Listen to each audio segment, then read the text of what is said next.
Welcome back to Top 5 Auto Repairs. And today's topic, I'm going to explain why your sliding door is not opening and closing all the way. The most common reason why the sliding door is not opening and closing all the way is going to be caused by a bad pinch sensor. So the pinch sensor is usually located on the sliding door. It could be located on a different area depending on the vehicle. Now, what you want to do is you want to check the weather strip on the pinch sensor. You want to make sure it is nice and straight and it is not wavy. Also, you want to make sure that there is no rock caught on it or it's caught between the sliding door and the weather strip. Next, you want to make sure there are no broken pieces between the sliding door and the door jamb. If you look at this part over here, you can see this plastic piece is broken and it broke in half. This can cause a misalignment and it can prevent the sliding door from opening and closing properly. So make sure to check every single pieces between the sliding door and the door jamb. Next, you want to check the sliding door roller and track. If the sliding door roller and track is obstructed caused by an object, this can prevent the sliding door from opening and closing properly.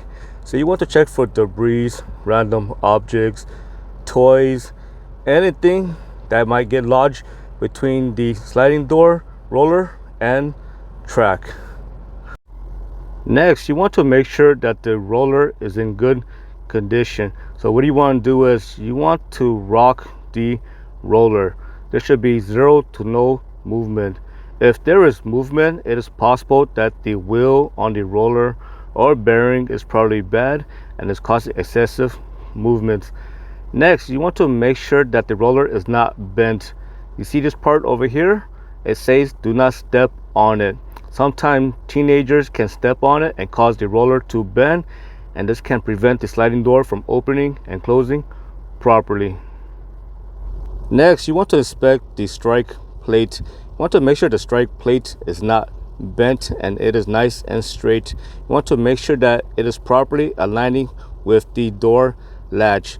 If the strike plate is bent in some way, the door will not open and close all the way. There is also another roller, track, and cable right behind this panel.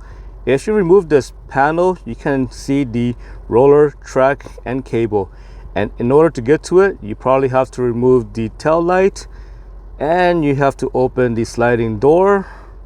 And you can see there's issue, the sliding door won't open. Now it finally opened, and you can also see the track right there. So make sure the track and the rollers are working properly.